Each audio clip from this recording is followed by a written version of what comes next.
Demolitions are hard. It unearths so many issues that should have been resolved earlier. So much pain from financial loss and the emotional damage of watching something you built be crushed right in front of you. All sides of the situation must be explored, and this time, it's the timber shed in Lugbe. The FCT authorities have their side of the story. The Transmission Company of Nigeria has their side of the story, and the traders at the timber shed have their side. And we show all the sides in our focus on the FCT. Meanwhile, my guest helps us with answers to our questions on this demolition and the plans for the traders who are still very upset about the situation.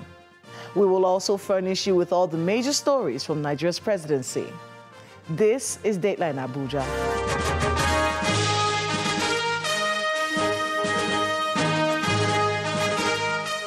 Hello and welcome to Dateline Abuja. I am Kayla Megwa. Let's get you updated on the major stories from Nigeria's presidency. It is time for our Abuja Wrap. The President of Nigeria and other ECOWAS leaders have resolved to keep all options open for the peaceful resolution of the political crisis in the Republic of Niger. This resolution came after the second extraordinary session of the Authority of Heads of State and Government of the ECOWAS, which took place at the Presidential Villa in Abuja. This is even as the chairman of the bloc, President Bola Tinubu, during his welcome address, highlighted the need to prioritize diplomatic negotiations and dialogue as it seeks a solution to the political situation in Niger Republic. It is crucial that we prioritize diplomatic negotiations and dialogue as the bedrock of our approach. We did. And we still look to engage the party involved, including the coup leaders, in honest discussion to convince them to relinquish power as suggested. No option is taken off the table, including the use of force as a last resort. If we don't do it, no one else will do it for us. And with the growing tension in Niger Republic following the military takeover, President Bola Tinubu met governors of 5 northern states who share border with Niger Republic at the State House in Abuja as part of the consultations by the president on the situation. Although details of the meeting were not made public, the meeting is coming as ECOWAS and other member states have imposed a border closure on Niger. The governors who were at the meeting include Ahmed Aliyu of Sokoto, Umar Namadi of Jigawa, Mai Mala Buni of Yobe, Idris Nasir of Kebbi, and his Katsina State counterpart, Dr. Diko Rada. President Bola Tinubu says he's determined to address all issues impeding investment and economic growth in the country and break the vicious cycle of borrowing to service debt. The president, while inaugurating the Presidential Committee on Fiscal Policy and Tax Reforms, outlined the government's aims of transforming the tax system to support sustainable development while achieving an 18% tax-to-GDP ratio within the next 3 years. The chairman of the Presidential Committee, Mr. Taiwo Oyedele, says their mandate is national and they will also work to coordinate fiscal governance within the federal government and between the 3 tiers of government. Our target is to improve Nigeria's revenue profile while making the business environment more conducive and internationally competitive. Our aim is to transform the tax system to support sustainable development, while at the same time achieving a minimum of 18% tax to GDP ratio within the next 3 years. We cannot continue to tax the poor party when we should be promoting prosperity. We should no longer tax investment or production, but focus on returns, incomes, and consumption. This government will tax the fruit, but not the seeds. Quality education, access to healthcare services, and provision of economic opportunities to the people in the Northeast region are areas the Northeast Development Commission, NEDC, must focus on. That's according to the Vice President, Senator Kashim Shettima, who inaugurated the reconstituted board of the NEDC at the State House in Abuja. NEDC is not just an institution, but also a symbol of our collective determination to reclaim the narrative of this region, to rewrite the story of the anguish into one of revival and triumph. The Northeast Development Commission is here to catalyze the access to quality education, healthcare, economic opportunities, among other things. The Commission can only guarantee the safety of the emerging and future generations if it nurtures the seeds that will produce them. The Senate has concluded the screening of ministerial nominees and confirmed 45 out of the 48 nominees sent to the upper chamber by President Bola Tinubu. The 3 nominees not confirmed are former Kaduna State Governor Nasir El-Rufai, Ms. Stella Okotete from Delta, and Abubakar Danladi from Taraba State. According to the President of the Senate, Godswill Akpabio, the nominees were not confirmed because they are still undergoing security checks. The President of the Senate, Senator Godswill Akpabio, has assured the labor unions of the readiness of the Senate to partner with organized labor for a lasting solution to the perennial trade disputes in the country. He gave the assurance during a meeting with the leadership of the Nigeria Labour Congress, NLC, and the Trade Union Congress, TUC, led by their presidents, Comrades Joe Ajero and Festus Osifo. The Senate will be very glad to approach the executive arm of government in partnership with you to see how we can work together to reduce the sufferings of Nigerians. According to the IMTOs, Nigeria makes $70 million weekly in diaspora remittances. However, the World Bank says Nigeria makes $16 to $21 billion in diaspora remittances every year, leaving a deficit that the acting governor of the Central Bank of Nigeria, Mr. Folashodun Shonubi, blames on remittances that do not come into the country through the formal channels. He stated this while delivering the Distinguished Personality Lecture for the Executive Intelligence Management Course 16 at the National Institute for Security Studies in Abuja. On the average, weekly the INTUs would do about $70 million, which translates roughly about 280, let's say $300 million a month. So we're looking at about 4 billion. But when you read the literature, it says we have $16.7 billion remittances to Nigeria, and I'm looking at 2022 figures. So where's the rest? And finally, the House of Representatives is condemning the use of waivers for recruitment into federal ministries, departments, and agencies. The chairman of the House of Representatives Ad Hoc Committee investigating mismanagement of personnel recruitment, employment racketeering, and other related matters, Mr. Yusuf Gagdi, made the condemnation during a meeting with relevant government agencies in Abuja. He adds that the waiver clause, which allows government agencies to bypass the use of advertisement and other necessary procedures for recruitment, allows them to perpetrate job racketeering and other fraudulent activities.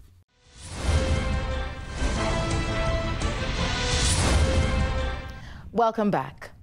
We now take you to Lugbe, site of the most recent demolition exercise. The timber shed has been home to hundreds of businesses over the years. As you look around the timber shed, however, you will notice some electricity installations.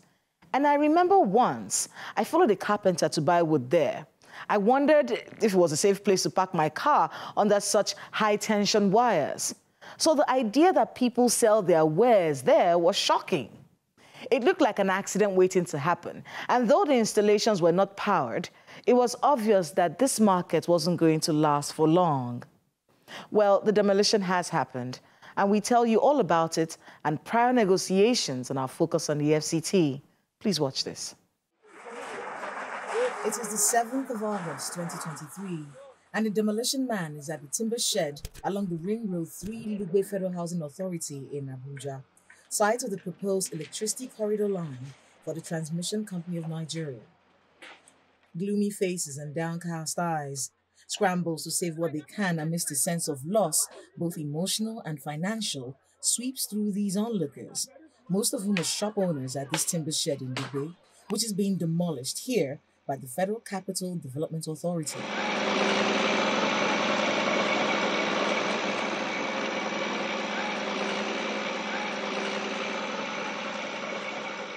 Owners of some of the demolished shops say they were not given enough time to move their things. The notice was too sudden because before cancellation, there's always provision. You make provision for good roads. So this one they are doing now, everybody got their money from hard-earned sweat. Now, they've demolished this thing now. There is no basis for where they are relocating to. So, if government there is a way, if you want to do something, make provision before cancellation. That's what we're saying.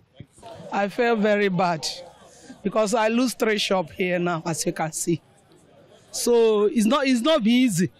Although they give us time, but the time is not enough for us. And some of us, we did not remove our things. But I thank God the people that came, they pity us, they can be able to help us to keep our things outside. Despite these claims of a short notice to vacate the area, the facts say something totally different. This meeting was held on the 16th of June 2023, and seated in this conference room are the leadership of traders of the timber shed in a meeting with the Federal Capital Territory Development Authority and representatives from the Transmission Company of Nigeria.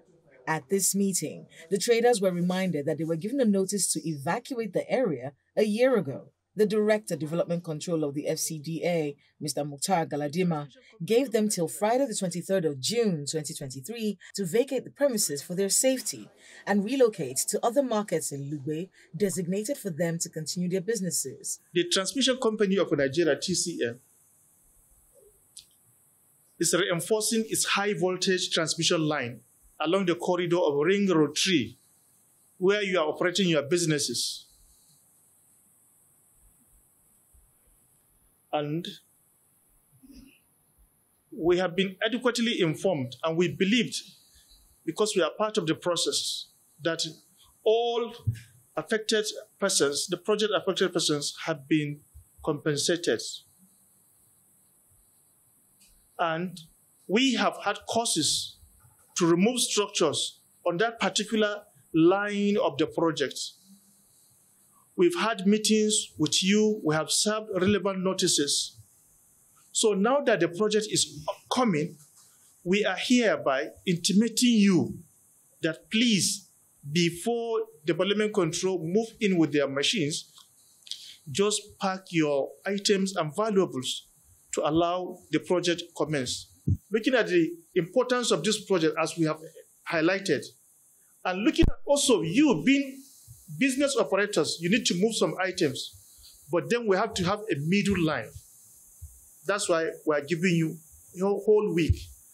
That is from, we're supposed to go there on the 19th, but now we are shifting it to Saturday. So whatever you want to do, you can do it between today and that Saturday, that next week, Friday, exactly 1 week. So please, this is the decision. Representatives of the Transmission Company of Nigeria also explain why that area must be vacated. We did everything possible to prevent it from going down this route.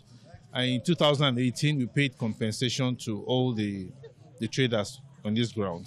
We have evidence to that effect. So you can imagine 2018, 19, 20, 21, 22, 23. And in June, we had a parley with them, a press conference with them. We called them to Development Control Office. We called their leaders. We had a chat with them. Channels was present. Okay, and we told them that the project is being delayed because we can't access this route. The project closes in December 31st. Okay, and we have a lot of job to do. The time we have, in fact, is not even enough.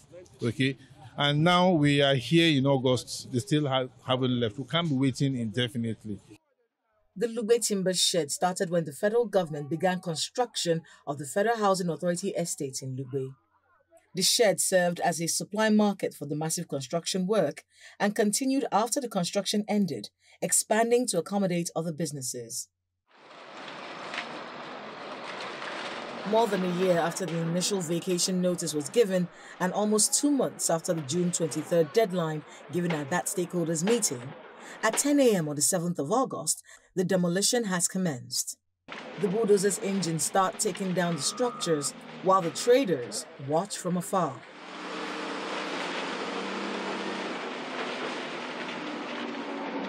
A joint security task force is on ground to ensure there is law and order throughout the exercise and prevent scavengers from taking advantage of the demolition to commit crimes. The FCT authorities insist they gave the traders adequate time to vacate their shops. These power lines are to be energized soon, rendering the area a danger zone to these traders. The traders have been given a different location to relocate to. And though they complain about the lack of infrastructure and security in the new place at the Abuja Municipal Area Council, this demolition means they have no choice but to move there for the meantime.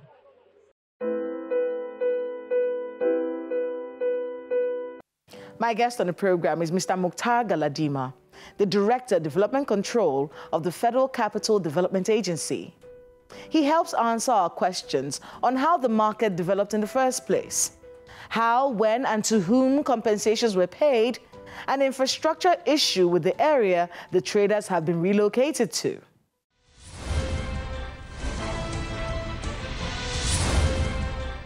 Mr. Mukhtar Galadima, welcome to Dateline Abuja. Thank you so very much.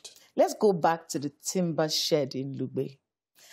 Let's start from before the compensation, because I remember the meeting you had with the leaders of the traders there, where they were told, look, we've compensated you, we've given you a new place. Let's go back to before the compensation. How did people start having shops at that area? Yes, you see, it has a kind of a historical background. When the Federal Housing Authority was building its estates, so these were the suppliers of the materials, building materials. That's FHA Lugbe? Yeah, Lugbe. Okay. So after the exercise, the project, expectedly, Nigeria, everywhere you see commercial activities thrive. So that's how the timber shed came about on that particular location. Yes. So there were suppliers to the federal government who were building that FHA in Lugbe. Yes. So after the building project, what happened? Then the market thrives. But you see, one thing that the public need to know is that location, that particular location, aside the high tension line, is also designated as a ring road 3. You know, we have about 4 phases in Abuja, and each of these phases is circumscribed by a ring road. Like Ring Road 1, this is what we call the Nnamdi Azikiwe Ring Road. And then we have Ring Road 2 and Ring Road 3. So that is a corridor of Ring Road 3. But most of the operators of this building materials market are situated under the high tension line. So that's why we have to come in now and tell them to please move, because the TCN, that is the Transmission Company of Nigeria, is now ready to energize this line. So let's talk a bit about the compensation that was paid back then. When was this compensation paid, and why was it paid? I am very much aware that the TCN in 2020 presented document to us that they have paid compensation to the people occupying their corridor. Yes, and we also verify this assertion that they have really paid the compensation.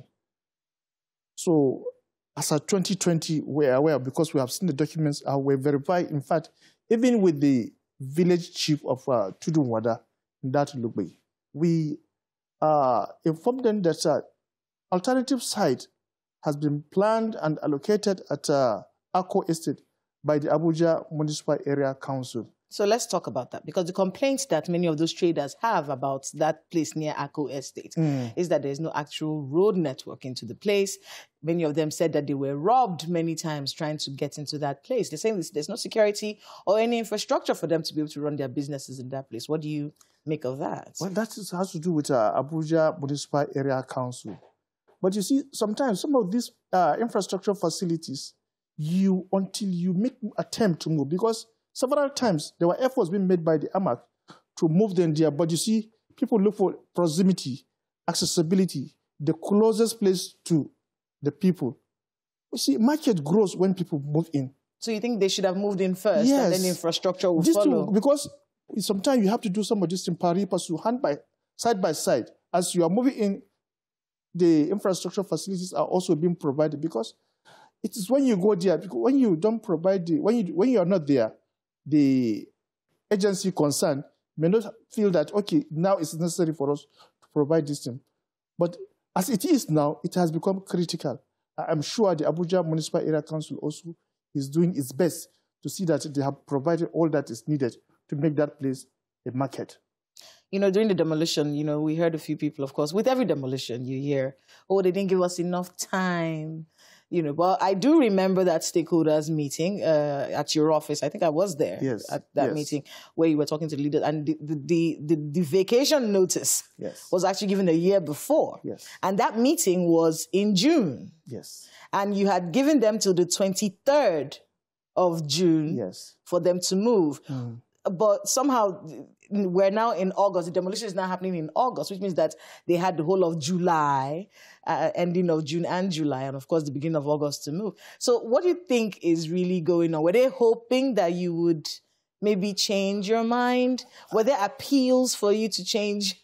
I don't know if you can change your mind, but you know, what kind of appeals caused this delay? No, you see, sometimes when you have proposed to take actions, appeals, as you said, and intervention come from different quarters. So you try to explain to the people concerned that it's not that you don't want these people to go about doing their businesses. No, there are previous commitments which have national bearing. Like this issue of TCN is a national project, and we need it, just like yesterday. So we had to kind of inform, advise, and even try to convince people that we have to do this project. The importance of that project is to expand and enhance power supply to the FCT, particularly the Federal Capital City. Now, suppose we are transmitting lines, maybe from Jegu, around Lokoja side, to FCT, through Kuje, and then to this place and to Apo. That's why the line is coming from Kuje to Apo. So that's why everything is ready. It's just now to provide the cables and then energize it. If you see the cables are already there, it's just to energize the line now. That is what is holding us back. So we have to move them because the project is time-bound. If we don't do it, we'll continue having this problem of power supply in the FCT. That's why we have to do it. So that lot is supposed to be empty? Yes, it's supposed to be empty because of the radiation, the effect. It's dangerous for any person to operate under that high-tension line. Some people were talking about, you know, they were still packing their things. Why would you be demolishing while people are still carrying their things? I'm trying to appeal to the humanity of the FCDA. Yes. What do you make of that? Because, you know, we see that all the time. We've gone on so many demolitions together. Every time there's a demolition, there's always someone trying to carry her fridge. There's always someone trying to carry their things. Why do you continue with the demolitions even though they present that picture? Because if you don't do it, you will never do it. You have to do it. Sometimes, yes, it was part of the humanity angle that we gave that break from June to August. It's part of that humanity. But if we are to continue based on that humanity angle, then the project will be stalled. So we have to do it. Sometimes we have to close our eyes and do it. So many of them said they didn't know, which led many of us to believe that what may have happened is that these are recent occupiers. It's possible that the initial people who owned those shops, you know, got to know about this situation with the FCDA, had collected their compensation and still resold those shops to other people. That one, I cannot testify that, yes, it is right or wrong. I don't know because I'm not involved. But all I know is that some people are occupying a corridor that they're not supposed to, and provisions have been made for them to relocate. What should people who want to open businesses do first before they start to situate their businesses in places like that? Everywhere in FCT, whatever business you want to do, please, you should always consult relevant authorities. And now we are even making some alternatives in such a way that periodically we'll be sending information as regards to locations, what are being planned for those locations, so that people will be aware that this place has been earmarked and planned for certain uses, so that they will not fall prey or victims of such unfortunate circumstances. Well, that's where we wrap it up on the program. But I want to thank you very much, Mr. Mukhtar Galadima, for making out the time to be with us, and good luck. It's my pleasure, please. Thank you so much.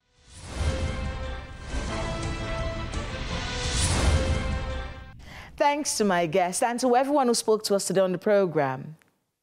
Many people have the attitude of not asking questions when they see a deal.